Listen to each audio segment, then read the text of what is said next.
Maintenant, parlons d'une course on n'a pas, sur laquelle on n'a pas travaillé depuis très longtemps. C'est le volt, c'est-à-dire ou ton coffre-fort. Donc, parlons de ton mécanisme de volt. Volt, c'est en fait coffre-fort en français.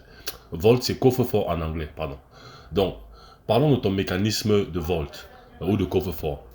Il faut que tu crées ce mécanisme. Donc, on va le faire là maintenant. C'est-à-dire, je te vais seulement donner les informations dont tu auras besoin voilà, pour le faire. La majeure partie des informations que je vais te donner, tu, tu, tu, euh, tu fais en fonction de ce que tu as. Vraiment, tu fais en fonction de ce que tu as, ce que tu peux acheter, tant mieux. Si tu ne peux pas l'acheter, c'est pas grave, ne t'inquiète pas. Ce n'est pas comme si tu ne peux pas toujours travailler. Tu pourras toujours travailler, sauf que bon, tu vas devoir te débrouiller autrement pour pouvoir voilà, atteindre l'objectif que tu recherches. Mais j'ai essayé de mettre là, tous les différents outils que tu peux avoir besoin ou éléments que tu peux avoir besoin pour ton système de volt. Donc, il va falloir que tu le crées. Donc, tu auras besoin de quoi? Tu auras besoin d'un espace, bon, d'un mécanisme qui va te permettre de garder la paye finale que tu vas recevoir pour un travail de rôle de film. Donc, quand tu termines un film et que tu es payé, il faudra que tu aies une certaine forme de, de, de mécanisme qui te permet de garder ton argent en attendant que tu ailles le déposer à la banque. Maintenant, voici les différentes options que tu as. Tu as la banque, c'est-à-dire que tu peux prendre, une fois que tu reçois ta paye, après que tu aies payé toutes les charges et les taxes, j'encourage les acteurs de payer les taxes. On parlera de ça dans cette section de Volt. On parlera des taxes, l'importance de payer les taxes. Donc, une fois que tu termines de payer toutes tes charges, tu peux directement aller déposer ton argent à la banque, dans une banque. On a déjà parlé d'ouvrir un compte par rapport à ton métier d'acteur de cinéma. Ça faisait partie d'une des courses que tu devais faire.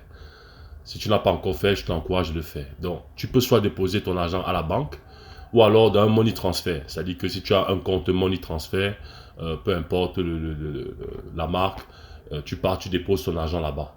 Ou alors tu as un petit coffre-fort, c'est-à-dire un petit coffre-fort chez toi à la maison, voilà, où tu peux garder, déposer ton argent. Maintenant, parfois, tu ne déposes pas toute la totalité de ton argent à la banque. Il y a souvent une somme que tu gardes avec toi. Et cette somme que tu vas garder avec toi, il faudra que ça reste bien quelque part chez toi. Donc, il te faudra une certaine forme de, je sais pas moi, un coffre-fort à la limite. Maintenant, le coffre-fort, parfois, ça coûte cher. Ça coûte dans les 200, parfois 300. Il y a les coffres qui coûtent un peu plus que ça. Maintenant, tu dois trouver quand même quelque chose d'assez solide, que ce soit voilà, l'inox ou en tissu ou en peu importe, mais quelque part, et que tu peux garder ça de façon jalousement chez toi sans que quelqu'un puisse le trouver. Voilà. Donc, voilà ce dont tu auras besoin. Ça, c'est la première des choses. La deuxième des choses, tu auras besoin d'une documentation. Il te faut un système de documentation. C'est-à-dire quoi? C'est-à-dire qu'il te faudra acheter des rames de papier où tu vas, bien sûr, on va parler plus tard de la documentation, mais lorsque par exemple, tu fais une réception de paye, c'est-à-dire quand on te paye, il faut que tu fasses une décharge de paiement, c'est-à-dire que tu as reçu le paiement.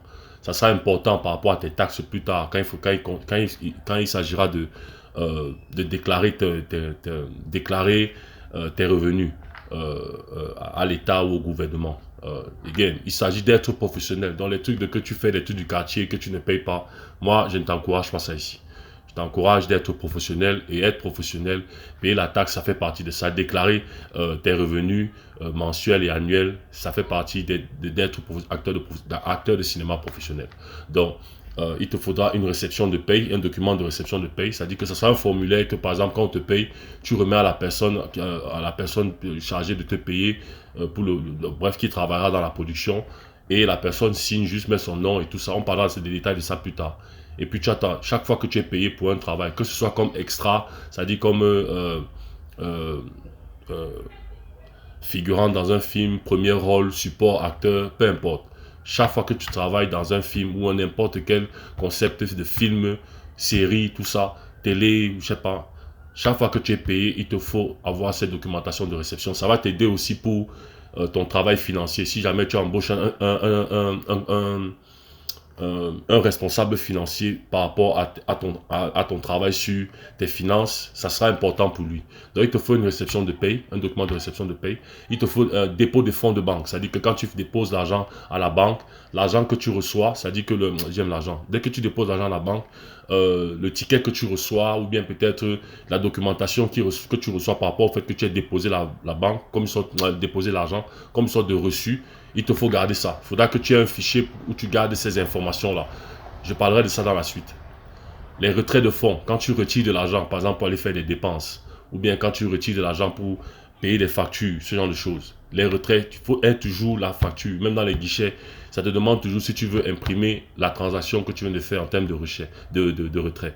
Donc, aie toujours cette documentation-là. Paye de facture. Lorsque tu payes tes factures, il faut que tu gardes, tu demandes un reçu, tu puisses avoir une certaine forme de documentation que tu gardes, qui te permet, pour le plan financier, de travailler avec ton responsable financier. Ça va lui permettre de bien manager tes finances. Et toi-même déjà, on va parler un peu de comment tu peux déjà commencer à manager tes finances avant que tu délègues le travail à une personne professionnelle de le faire. Mais tu as déjà une idée comment faire cela. Donc, tes payes de facture, tes payes de dépenses, c'est-à-dire que toutes les dépenses que tu fais, quand tu reçois une facture. Maintenant, ça peut arriver, on est encore au Cameroun, c'est pas tout le monde c'est pas tous les business qui donnent souvent des factures, remettent des factures. Ça peut arriver que tu fasses des dépenses où tu n'as pas payé, tu n'as pas eu de facture. Mais là, pour la majeure partie du temps, il faut que tu aies une documentation qui te permet de archiver tes dépenses. Vraiment, à un moment donné, ça devient, voilà. Tu ne le feras pas tout le temps, mais surtout si c'est les dépenses qui concernent ton travail d'acteur de cinéma. Voilà. Maintenant, le matériel. Parlons du matériel. Le matériel dont tu auras besoin des fichiers chemises, des fichiers chemises. Les fichiers chemises, ce sera pour toute la documentation que je viens de citer là. Donc, il te faudra des fichiers, il faudra que tu les achètes. Tu peux commencer de temps en temps, tu achètes un, tu gardes, c'est 100 francs, je crois, 100 francs, 200. Achète un truc de bonne qualité qui ne va pas vite se déchirer. Même 200, 300, tu achètes un, tu gardes. Quand tu as un peu d'argent, tu achètes deux, ainsi de suite, doucement, doucement. Et puis tu accumules, et puis maintenant tu places chaque fichier en fonction de chaque documentation dont j'ai parlé, réception de paye, dépôt de fonds de banque, ce genre de choses. Doucement, doucement. Il te faut acheter un classeur, un ou plusieurs, bien sûr, parce qu'après tu peux les mettre dans les classeurs. Les blocs fichiers, c'est-à-dire les blocs fichiers, c'est-à-dire les blocs documents fichiers là, tu peux en avoir, tu peux acheter aussi, ça peut être important pour toi. Des bics, il te faut des bics, des crayons, il te faut des crayons, il te faut une calculatrice, on va parler un peu de comment tu fais tes calculs par rapport à quand tu veux anticiper, quand tu as un rôle et que tu veux, comment dire, tu veux argumenter par rapport à négocier par rapport à ta paye et la valeur de ce que tu es capable de faire. Comment tu calcules ça? Quand tu fais tes calculs, comment tu maintenant approches dans les réunions maintenant avec les producteurs, les producteurs, les producteurs, réalisateurs, directeurs de casting, comment tu argumentes ta paye et ton salaire par rapport à ce que tu es capable de faire sur le plan chiffre. Mais avant ça, il y a un travail que tu dois faire chez toi et voilà, chiffrer, mettre en finance, sur le plan financier tes performances. Donc, tu auras besoin de calculatrice. Même tes payes, tes paiements et tout ça pour vérifier tes paiements, certains trucs, tu as besoin de calculatrice. Donc, tu te trouves une calculatrice. Comme j'ai dit, si tu peux, tu le fais. Si tu ne peux pas, c'est pas grave. Si tu peux t'acheter une imprimante, ce serait bien. Au lieu d'aller tout le temps dans les cybercafés. Mais si tu peux pas, voilà, il y a des bonnes imprimantes qu'on vend déjà dehors là, à des prix pas très chers. Vraiment de bonne qualité, très simple là. Je suis sûr que tu peux trouver de très bonnes petites imprimantes là. Si tu peux pas, c'est pas grave, tu peux toujours aller au cybercafé, tu imprimes tes documents. Une rame de papier, il te faut des paquets de rames de papier. Again, c'est pas des trucs que tu fais maintenant, mais tu peux faire doucement, progressivement, au fur et à mesure que tu as un peu de fonds qui arrivent et tout ça. C'est pour ça que c'est important que tu aies un job régulier. Je parlerai de ça, on aura une section, on parlera de avoir un job, un travail autre que acteur de cinéma. C'est-à-dire avoir un travail normal où tu te lèves, tu pars. Si c'est le matin, si c'est le matin au soir, si c'est peu importe. Mais avoir un travail, on parlera de ça aussi. Ça, c'est très important. On parlera de ça. Donc, rame de papier, logiciel. Maintenant, si tu peux avoir un ordinateur, tant mieux. Mais quand je dis logiciel, ça dit que ça peut être un logiciel qui te permet sur ton téléphone, qui te permet peut-être un logiciel pour tes finances. Voilà, j'ai seulement mis ça comme ça, mais on discutera des détails de ça plus tard.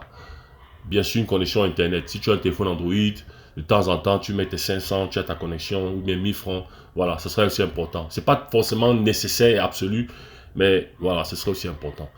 Et tu as... et puis c'est etc. Et c'est tout. C'est tout, etc. On parlera de la suite un peu on parlera de la suite des autres éléments au fur et à mesure qui me viennent en tête euh, par rapport à ce dont tu as vraiment besoin en termes de... comment dire, en termes de matériaux, voilà, de travail pour ton mécanisme de vote. Mais pour la plupart, en termes du mécanisme de vote, pour la plupart, je crois que c'est tout pour le moment.